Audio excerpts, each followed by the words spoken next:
শুনলাম আপনাদের নাকি ডিভোর্স হয়ে যাচ্ছে। আমি কি আপনার সাথে একটু কথা বলতে পারি? বলেন, আমার সাথে কি কথা? আশা করি আপনি আমাকে আর শাওন ভাইয়াকে একটু হেল্প করবেন। আপনাদের হেল্প করার মতো আমার হাতে কিচ্ছু নেই। কিছুদিনের ভিতরে আমাদের ডিভোর্স হয়ে যাবে, সে পর্যন্ত আপনাকে অপেক্ষা করতে হবে। আমার সাথে তার আর কোনো সম্পর্ক নেই। আপনাদের প্রতি শুভকামনা রইল।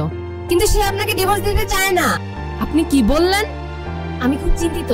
সে শেষ পর্যন্ত আপনাকে ডিভোর্স দিতে রাজি নয়। শাওন ভাইয়া একজন ভালো মানুষ, ওনার স্ট্রং পার্সোনালিটি, সাকসেসফুল ক্যারিয়ার, যে কোনো মেয়ে তাকে দেখে ইমপ্রেস হবে। তাছাড়া সে একজন ভালো বাবা, একজন ভালো হাজবেন্ড। এত কিছুর পর আপনি কিভাবে তাকে ডিভোর্সের জন্য পারমিশন দিবেন? ওর সাথে এই বিষয়ে দীর্ঘ আলোচনা হয়েছে, তারপর আমরা এই সিদ্ধান্ত নিয়েছি। পরিবারের রিকোয়েস্টে 1 মাস একসাথে আছি, 1 মাস পরেই ডিভোর্স। 1 মাস একসাথে থাকা এটা শাওন ভাইয়ার কৌশল। আপনি কেন ওনাকে সময় দিচ্ছেন? আপনার উচিত এখনো ওনাকে ডিভোর্স দিয়ে দেওয়া। আপনি নিজ থেকে ডিভোর্স না দিলে উনি কখনো দিবে না। এই সময়ের ভিতরে উনি আপনাকে ইমপ্রেস করে ফেলতে পারে। কি হাস্যকর কথা।